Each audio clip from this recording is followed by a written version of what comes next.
Hello world, and welcome back to Minecraft. Approximately 2 years ago, I made a video on Minecraft Manhunt, and my theory on some strategic guidelines on how to allow the hunters to win a Minecraft Manhunt.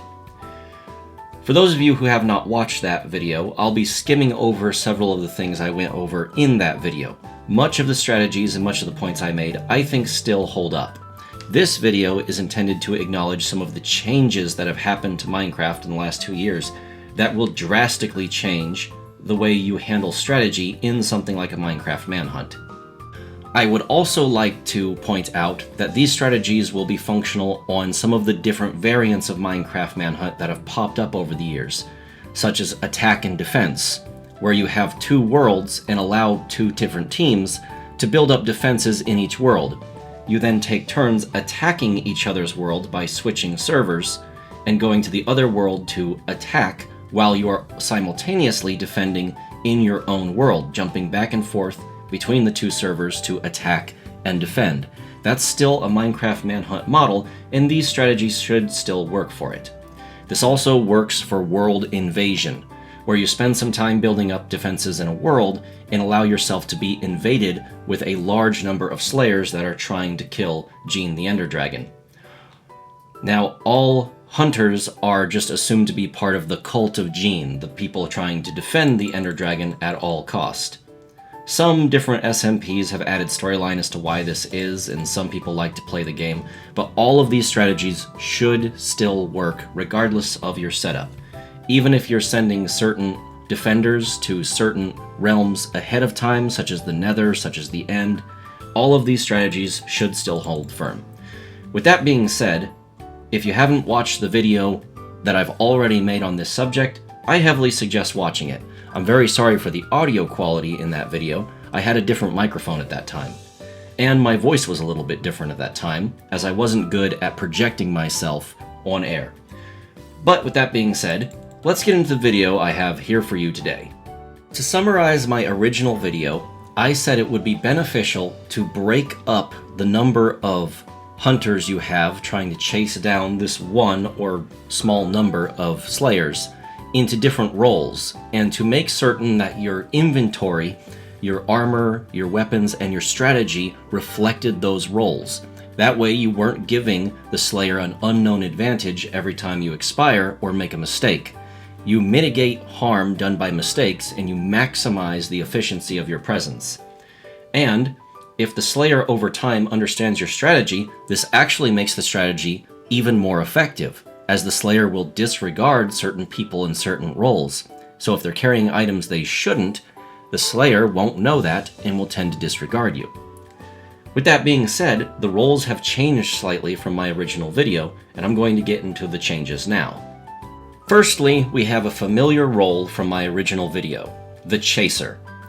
All hunters, depending upon how you start your manhunt, will start out as chasers typically, especially if you're doing the dream-inspired manhunt, where a single slayer is surrounded by a whole bunch of hunters, and the second he runs off, the game begins.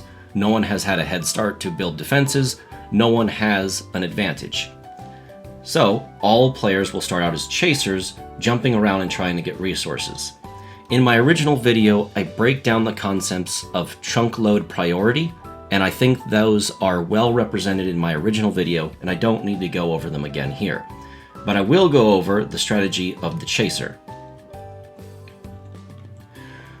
For equipment, there's only really 8 different types of pieces of equipment you can feasibly use as a hunter, and everything is well represented in this little block category thing I have here that reds out things you shouldn't be using and greens in things you should be using, with yellow being you can use it, but remember there's some commentary about it. Spears are great. They're long range, they're dedicated weapons, and they're cheap and easy to produce. Not to mention, if the Chaser has a large number of spears in their inventory, it will clutter up the inventory of the Slayer whenever he kills a Chaser, and that will slow him down. Swords are for general combat, they're well-rounded, they don't really excel at one thing, but they don't really have any drawbacks. Axes are slow, but they're great for disabling shields. If you're a chaser and the Slayer has a shield, you should definitely be wielding at least a wooden axe for disabling that shield.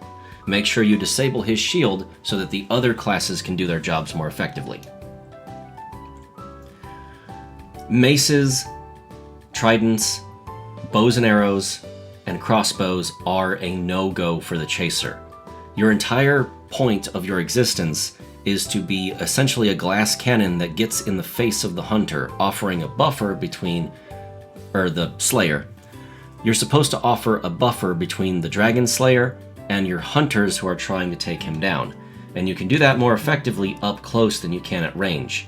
If you have these ranged weapons, all you are is now a lightly armored target for the slayer to harvest these weapons off of, so there's no reason for you to have them.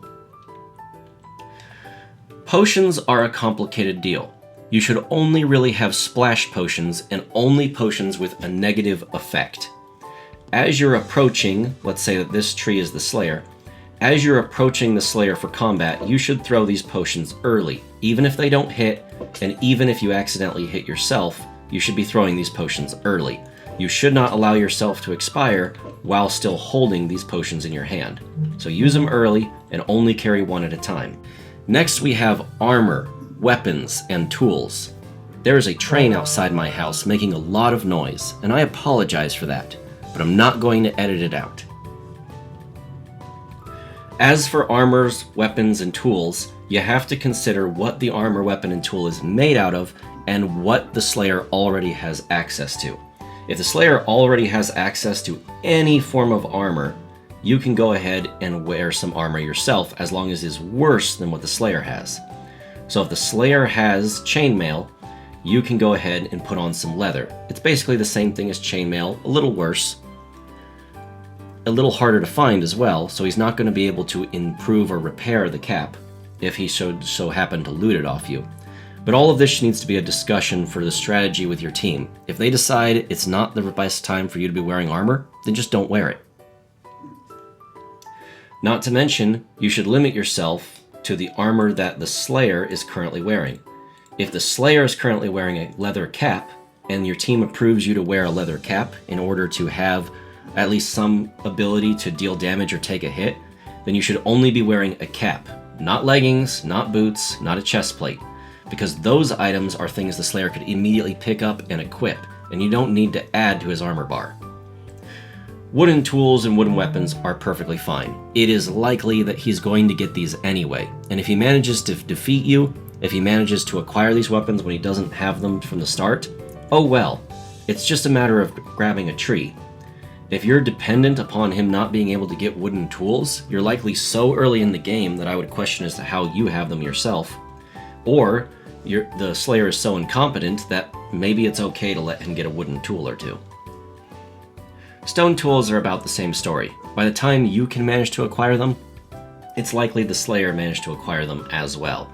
And the advantage you get for going into a fight with these stone tools and stone weapons is likely okay. Copper is the same story. It's nice to see the furnace being utilized so abundantly in early gameplay.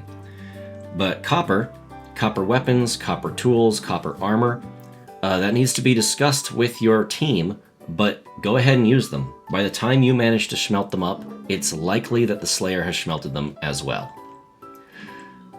Gold tools and gold weapons offer no access to extra things. They don't operate that well, and they break quickly. For the Chaser, who is expected to perish in a fight anyway, these are perfect. For the Slayer, they're kinda useless. Gold does have the advantage of giving better access to the Nether, so definitely discuss it with your team before popping on some gold armor. Everything iron is inappropriate for the start of a manhunt, and maybe becomes appropriate as you go on to the late game. Late game, if the Slayer already has abundant iron, I could certainly see holding an iron shovel, an iron pickaxe, or an iron weapon of some kind. But if you're early game, why would you give him the earlier access to diamonds, a better weapon, or more reliable armor that he could combine with other damaged armor to make something suitable for himself? It's just not worth it. Diamond armor diamond weapons and diamond tools completely inappropriate for the Chaser. All you're doing is providing better and better equipment to the Slayer. Even if the Slayer is fully decked out with diamond, that does not mean you need to give him more. It's better to be a glass cannon with something like iron than it is to provide some of the best tools in the game. If you decide it's time to put on some diamond armor, then it's definitely time to switch up the strategy and stop being a Chaser. The Chaser's entire strategy relies on quick respawns nearby, so there's no reason to have these highly expensive tools that could be lost or taken.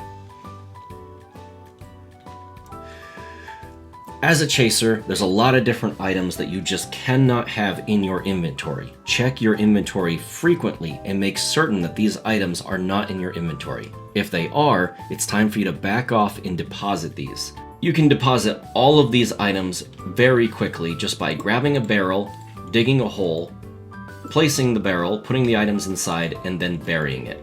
No one will be able to notice that that's where the items are, because no one can X-ray through barrels. So go ahead and drop off any items of absolutely high value and don't allow the Slayer to get them. And these high value items kind of speak for themselves. A bundle. A bundle likely holds plenty of items and adds extra resource management within your inventory. Obviously not something you want to give to the Slayer. A Elytra, ender pearls, flint and steel, a shield, a spyglass. All of those things are things that don't really benefit the playstyle of the Chaser, and they definitely benefit the playstyle of the Slayer, so don't have them in your inventory. If you have to burn them up to get rid of them, do so. Specialty crafting blocks that give access to better stuff, also you should avoid being around, you should avoid interacting with these blocks, you should avoid letting the Slayer know where they are. Just try to avoid them at all costs and let other players give you what you need to survive. The same goes for crafting materials. You should focus on hiding crafting materials, trying to get them away from the Slayer, and don't look at them yourself. Don't indicate where they are, especially if the Slayer is listening in on you. Certain specialty items, if you were so amazing as to be able to get something like a beacon star, yeah, definitely not something you want to give to the Slayer. You want to give that to your other players and keep it out of your inventory. Now then, let's talk some of the insane strategies that the Chaser is going to use. Wolves is a must-have for a Chaser. If you can breed up some wolves, even if they don't have armor, they can deal good damage to the Slayer.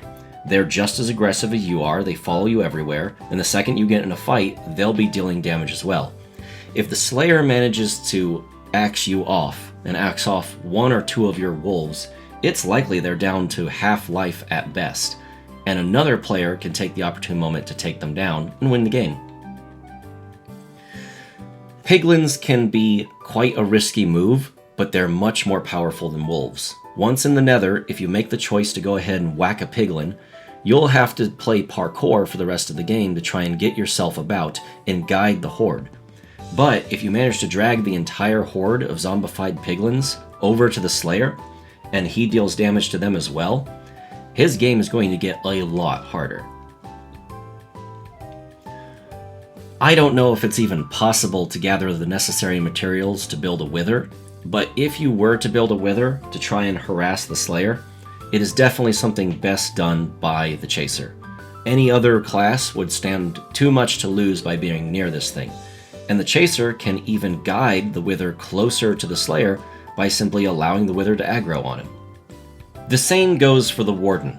If you want to make something like an auto chicken farm to cover an underground area and skulk, summon the Warden, put an ender pearl for stasis purposes, and keep the chunk loaded, whatever your plan is, that stuff is best done by the Chaser. The Chaser is the one to do all those silly things and risk their own life. Here's what a Chaser will typically look like. Just one piece of armor in correspondence with what the Slayer is wearing, always worse than what the Slayer is wearing.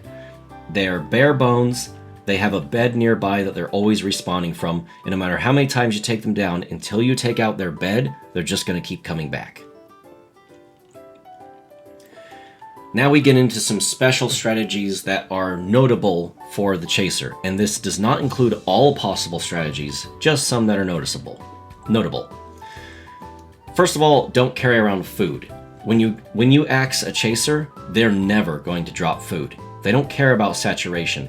They'll pillar up, jump off, and respawn at their bed that is conveniently placed nearby. That's how they reset their hunger bar. They never carry around food. In fact, they don't even eat it. It's more valuable to stockpile within the other players. TNT minecarts and kind of traps that almost guarantee your own destruction, that's going to be the Chaser all day long. They're always going to be doing insane stuff like that. And the final move is to cram the Slayer's inventory full of useless junk. Whenever useless junk can be picked up, whether it's named blocks or specialty items that really have no purpose to the Slayer whatsoever, throw them into the Chaser's empty inventory. He never carries things anyway, so go ahead and clutter up his inventory with nonsense. When he eventually meets his fate to the Slayer will accidentally pick up some of these items, and it will get annoying to constantly have to purge them out or to waste time trying to burn them on the ground. That's the Chaser's job. Every single aspect of his existence is designed to slow down, impede, or damage the Slayer. This is the Chaser role within the Minecraft Manhunt game. If you study these strategic tactics, you can be an effective member of your party. You can be an annoyance upon the enemy team, assuming that hey, you have more than one player, and you can really bog down the gameplay for them while increasing the ease of your own party members to go ahead and do what they gotta do to make their roles more effective. Next, we move on to the Brute, named after the Piglin Brute. This is a supporting role to the Chaser, and this role is the role that, if done correctly, the Slayer will fear to interact with. Let's start by discussing the weapons that are suitable for this role to use. Weapons like the mace and the trident should be discussed with your teammate before deploying. These weapons are typically best seen in some kind of conjunction with your team because they require specialty circumstances to deploy effectively, and if given to the Slayer, they can be a game ender. Of course, spears offer long-range advantage, swords are perfectly suitable, axes are fantastic, especially for the Brute. And potions, unlike the Chaser who can only use one potion at a time, and they have to be potions that have negative effects with splash effect, the Brute can use whatever potions he likes because it's not his job to die in order to harm the Slayer. Assuming he has Chasers in front of him and doesn't have to retreat, these potions can be used to amp up the Chasers right in front of you. Gather them close, splash some strength right on the ground around you, and then send them after the Slayer. Ranged weapons are a must for the Brute. He needs to be able to support the Chasers from a distance, only moving in once he is absolutely certain the Slayer has taken enough damage that he will win the fight guaranteed. And if it's not guaranteed to win the fight, just stand nearby. Make sure to defend that bed, make sure that you're placing beds and having them respawn quickly and efficiently. From wood all the way to gold, armor, tools, and weapons all are perfectly suitable for the Brute. The Brute's job is to deal heavy damage, not to outright get into the Slayer's face, but to take opportune moments, and to always be nearby without actually getting into the fight too close. So, the more protection, the more damage, and the more versatility that the Brute has, the better. Where this tapers off is iron. You want to be careful giving the Brute iron tools. Iron tools offer access to things like diamonds. Diamonds can be a game winner. So something like an iron pickaxe, you need to discuss it before handing it to the Brute, and maybe the Brute can forego it until later in the game. If the Brute pulls out something like an iron pickaxe, he now becomes an easy target. If he is fallen and is carrying something like an iron pickaxe, that puts the Slayer forward in his endeavors to beat the Ender Dragon. So, just don't carry that on your person. As for iron weapons and iron armor, those are great. Diamond armor and netherite armor. Probably best to not put them on a main frontline class that is interacting with the Slayer constantly. Probably better to put them on one of the other players that is not expecting to interact with the Slayer right off the bat, to make them less of a target and make the Brute less of a target in kind. But if your team approves it, especially late game, you can go ahead and throw these things onto a Brute. It'll only make them more powerful. For the Chaser, all the specialty items were redded out, but for the Brute, things are a little bit more complicated. The Brute needs resource management within his inventory. He's going to be carrying a lot of stuff, more stuff than the typical player, because he has to support the Chasers. Elytra can be a powerful tool if you somehow are able to get them during a manhunt, but you should discuss it before placing them on a Brute. Same with Ender Pearls. Ender Pearls make Eyes of Ender. Although they can be useful, probably best to only have one of them on the Brute and only for emergency movements, not for aggressive attacks. This should be used for retreat, not approach. Flint and Steel is a must-have for burning up your valuable gear. Put yourself into a field of fire before expiring and your gear will go bye-bye. Shields are to protect your own life, so you definitely need those. And looking glasses will give you important information about what the Slayer is going through while fighting the Chasers. Did they actually get hit? How many life points are they away from death? You can determine this better with a spyglass. Specialty blocks for crafting materials, and specialty items are a no-go. Don't carry those around. They only make you a target, they clutter up your inventory, and you can't do anything with them because you're busy. So don't carry these as the Brute. Of course, doggos are a good idea.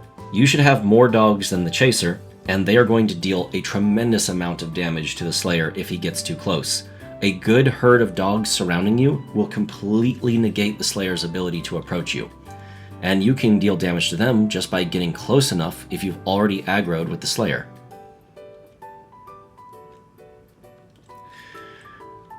It's now possible in Minecraft to put a lead on a boat. You can even pick up the boat using this lead, so by towering you can even drag the boat uphill. Boats can be looted by the Slayer.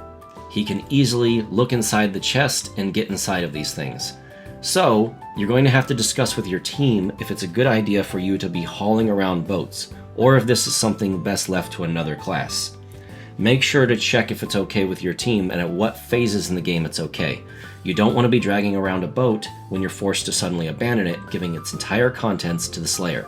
Even if it's just stackable blocks, you've now allowed the Slayer to avoid grinding a bit. So there's no reason to be carrying this around if your team doesn't approve it's necessary. This is what the Brute will typically look like. A guy clad in heavy armor, difficult to approach because he is protected by multiple Chasers, and of course, he's maintaining their respawn point, the bed. So by the time you manage to get through all these Chasers, it's likely they've already respawned, and he's already retreated. So you're not going to be able to deal a lot of damage to the Brute. And when he does finally approach you, it's likely your life bar is cut in half, so you're not going to win the fight anyway. At least, this is how the Slayer should always see the situation. Even if things aren't actually like this, you should always make them out to be that way. 3 strategies that the Brute will use specially. He'll carry the TNT minecarts, the archaic devices that the Chasers will use. He won't deploy them himself, but he'll be carrying them to deploy them to the Chasers to put out into the field. Things like spectral arrows are of significant importance to the Brute. His ability to gather information about a fight and decide whether or not to fight or to flee is based upon his information gathering skills, so it's of extreme importance to give him things like spectral arrows over normal arrows. Finally, totems of undying, or other methods of escaping death. The Brute needs to focus on staying alive and difficult to pin down, difficult to kill. So things like this are a must-have for the Brute. That is the Minecraft Brute. If you focus on playing this role effectively, you can make this role even more effective in field. And you can practically be invincible, someone that the Slayer will think twice about approaching. Even if you're alone and seeming vulnerable, the Slayer will have to think, is he really alone, or is he being guarded by someone? and that hesitation is going to benefit you in the long run. Next, we have the addition of a new role, one that wasn't gone over in the previous video, because in the previous video, he didn't have as many different options. So, I actually cut this role from the first video, but now I'm happy to add it back because so many more things have been added to Minecraft. This role is called the Cavalry. So, let's get into what items are appropriate for the Cavalry to use. Splash potions, especially splash potions of swiftness, are great for Cavalry. Swiftness splash potions operate on the Cavalry's mounts, and the Cavalry uses a lot of mounts.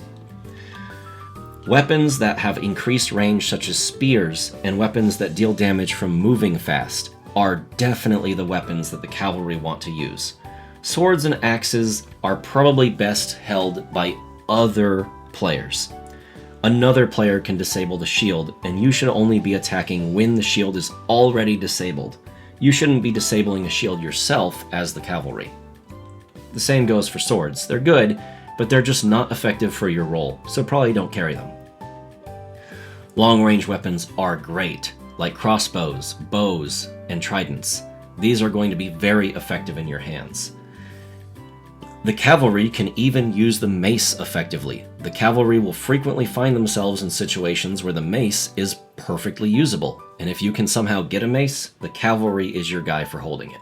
The Cavalry's job is to sit on a horse nearby where the brute is operating. His place where he's most comfortable is wide open fields where his mount is not in danger. He hides behind trees to avoid arrow shots, and he moves in only when the brute tells him it's probably a good time to do some damage. He comes in, if I can do this properly, there we go. He comes in quickly and fast, deals damage to the Slayer, and then runs away back to safety. Even if the Slayer isn't killed by that damage, it doesn't matter. You showed up, dealt the damage, and now the fight for the other two classes is being done more effectively. You go and hide and prepare to do the same strike again later. With the Slayer forced to constantly hide from Cavalry, you're going to limit his motion across large open fields, which grants all the resources of those open fields, such as villages, to you guys, the hunters, and denies them to the Slayer. All manner of tools, armor, and weapon are perfectly appropriate for the Cavalry. He's going to run away, he's not going to fight. If the Slayer ever gets the drop on him, he'll be so slippery that you're probably not going to be able to keep him down for long.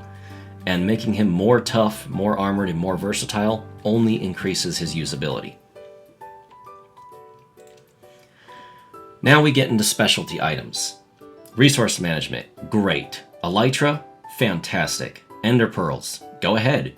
Something to burn up your tools or provide fire?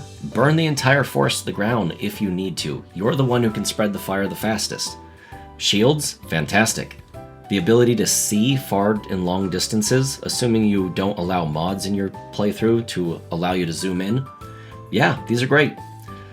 As for specialty crafting items, resource gathering materials, and specialty items, you're kind of a courier as the Cavalry. You move so much faster than everyone else, and you have the ability to carry items to and fro.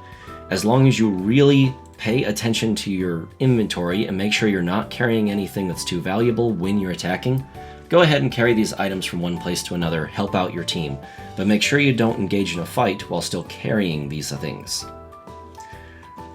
You'll notice that wolves are a common theme amongst all the classes. Wolves are fantastic as Cavalry. They teleport, armor them up, and deal lots of damage to the Slayer. The Cavalry, of course, favors horses. You're going to have to dig little hidey holes inside of cliffs to keep them safe when you're not using them. But yeah, a horse is fantastic. An armored horse, galloping at full speed, splashed with a swiftness potion, you can deal a lot of damage to the Slayer. When on the water, you're probably going to use something like a chest boat so that they can't get inside with you. You'll be a cavalryman that stabs with the spear, but remember the chest boat can be looted, so keep it empty or discuss with your team before using it. The ultimate achievement of a cavalry is being able to tame something like a friendly ghast, or even a nautilus. If you can tame something like these guys, you now have access to the open sky. Don't allow the Slayer to get on them, of course, but you have the ability to drop things from above, shoot from above. You have the ability to literally carry your team where they want to go. As a cavalry, this should be something you aspire to. Make it happen by any means necessary. Even if you have to run off from the rest of the team, at least you'll be giving them something later on. They'll probably understand if you're trying to be useful. This is what the cavalry looks like from a fighting stance.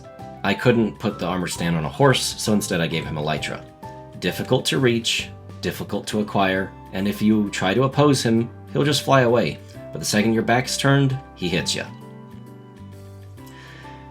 The cavalry's extra mobility allows them to plant things like ender crystals in the end, or deploy these ender crystals to other teammates in order for them to effectively use them.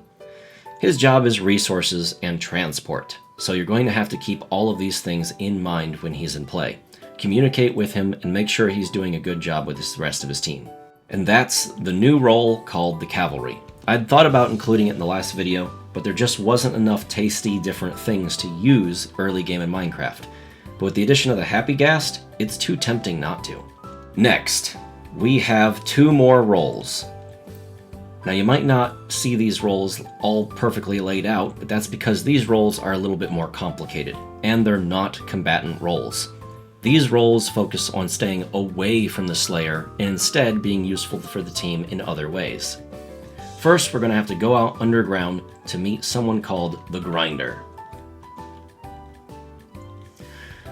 Here we are, the Grinder. The Grinder's job is literally to grind. They're going to take something like moss underground and focus on strip mining to get large amounts of bone meal. Once large amounts of bone meal are acquired, he can use the bone meal in order to generate food for the entire team. He's not going to do this himself, of course. He'll send it to someone else on your team. It can be surprisingly quick to set up this kind of infrastructure that focuses on transporting items quickly, so don't underestimate its use. What the Grinder is going to carry is minimal protection in the form of wooden or stone weapons. He's going to focus on getting the iron to someone else, and he's going to carry around a bucket of lava. Whenever he is threatened, he puts the lava up somewhere high and then douses himself in it. If he's threatened, everything he has will get burnt up. It will not be given to the Slayer. So there's no point in the Slayer trying to attack him or find him. And of course, wherever he's operating, he's probably going to make the entire area inhospitable to the Slayer, putting defenses around it and forcing the Slayer to do blocky shenanigans in order to get through, which will only indicate the Slayer's presence in this death trap. You'd be surprised how quick this is to set up in Minecraft World. Here we have the role of the Keeper.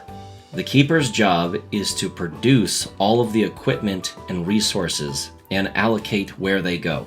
He's kind of like the team leader. He's strategizing and focusing on how to win the game outright long term. He's also focused on production. The Keeper's going to have things like armies of little copper golems sorting his items for him. He's going to have storage, and he's going to have heavy defenses to keep him safe from the Slayer. At a moment's notice, he can suddenly cut himself off from the rest of the world.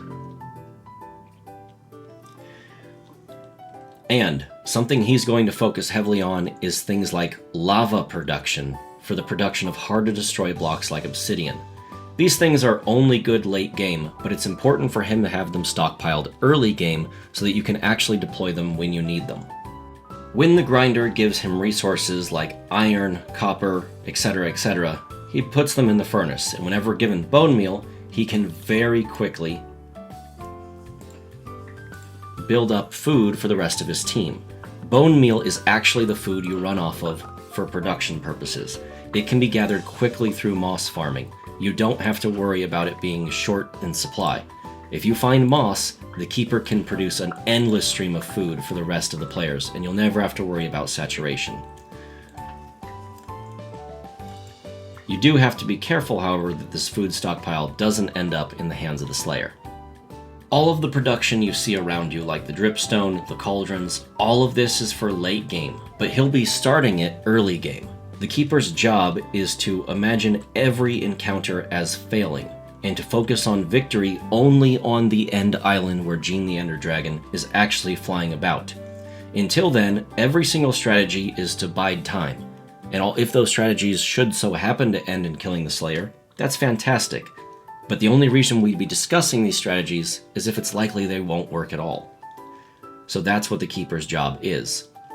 His job is to slowly build up enchanted gear, to build up better and better items with different resources, and to stockpile the available materials necessary for building a final plan.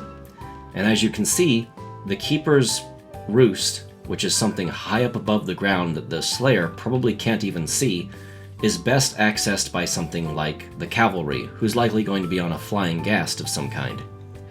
Once he flies up, he can acquire the necessary materials and go away. The Keeper's respawn bed will be in his little roost, and this roost from time to time will need to be moved. So make certain that you're supporting your Keeper and allowing him to be where he needs to be and deploy the strategies he needs to deploy effectively. And that is all 5 roles for the Minecraft Manhunt strategy that I have I'm putting down. The Chaser, the Brute, the Cavalry, the Grinder, and the Keeper. Now let's get into some of the different strategies I didn't exactly talk about in my first video. And some of the strategies in my first video I know are illegal by the way some people choose to play this game mode. And that's fine. Don't use those strategies, instead use something different. If we take a trip over to the end, I'm not going to discuss anything to manipulate the end portal. I know that some strategies involve not affecting the end portal at all, so I'm just going to ignore it. But most ways that people play the game allow you to interfere with the stronghold. There's a little mini stronghold I made so that I didn't have to actually think about how to make one or how to find one on the fly for this video. Here we have a stronghold. This thing has got to be spawn-proof, and you have got to stop these things from forming. Discuss with your team whether or not you can destroy or disable the blaze spawners. If you decide to disable them, do so with hard-to-destroy blocks like obsidian, as well as light sources.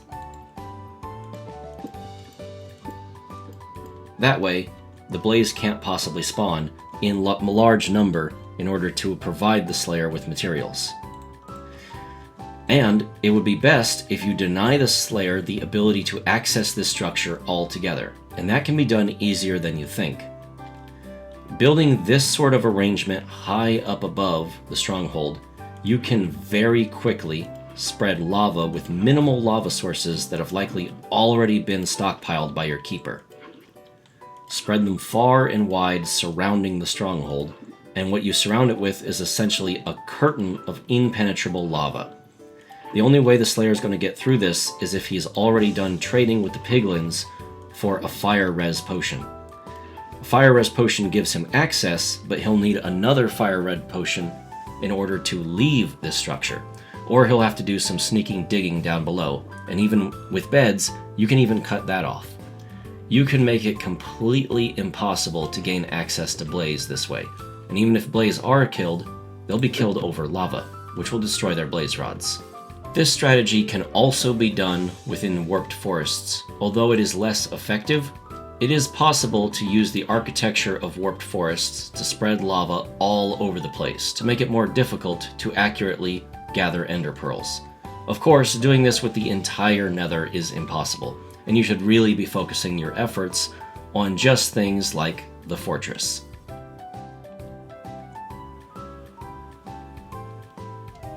If you watched my previous video, you know my opinion of going to the end first over allowing the Slayer to go to the end.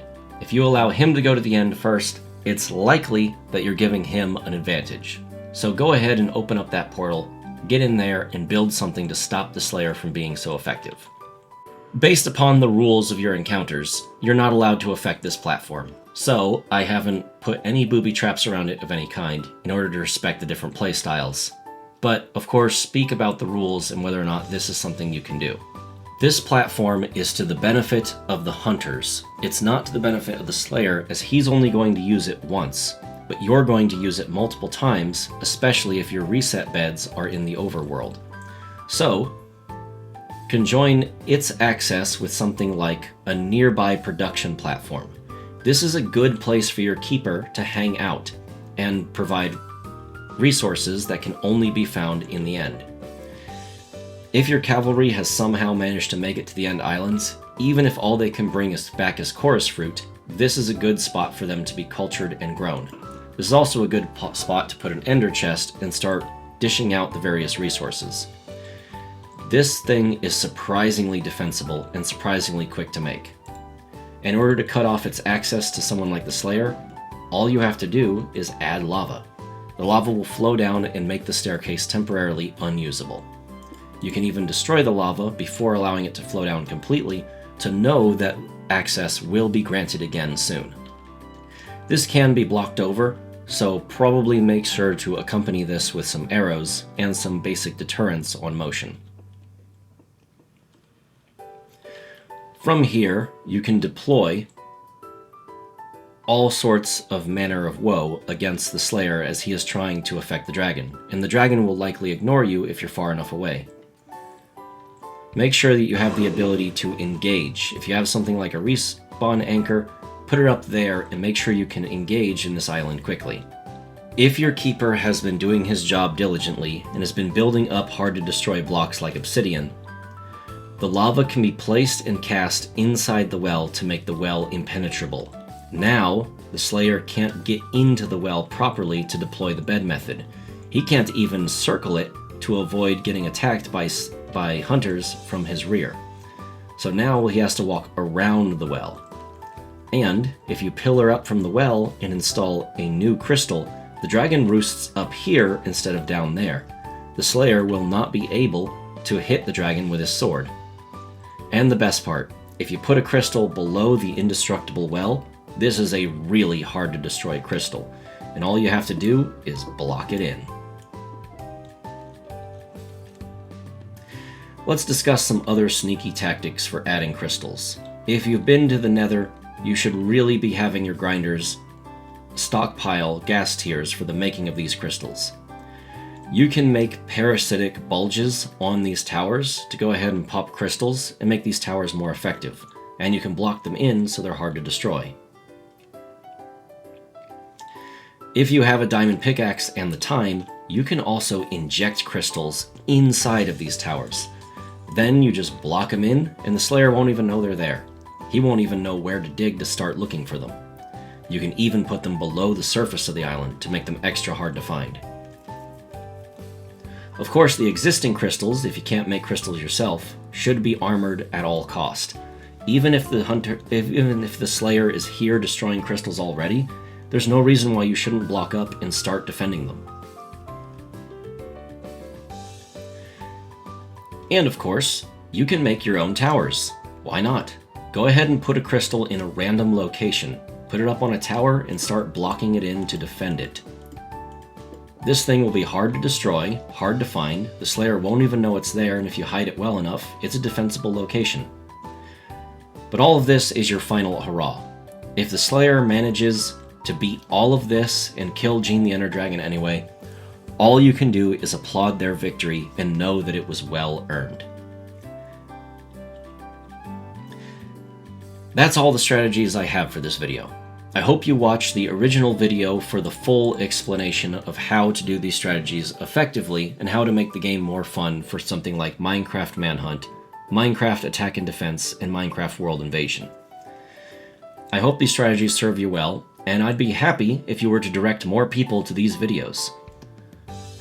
I'll be doing more Minecraft commentary content rather than Minecraft gameplay, because I just don't have the same time I used to have to play video games like I used to. Video games are something I enjoy, and I don't always enjoy recording them, so I focus on content where I actually say something than content where I'm doing something, because I'd rather keep that sort of stuff just for me for the fun of it. But I do enjoy making these style videos, and you can expect future ones in the near or far future. With that being said, I hope you like, comment, subscribe. I hope you have a wonderful day. And by the way, Merry Christmas and bye-bye!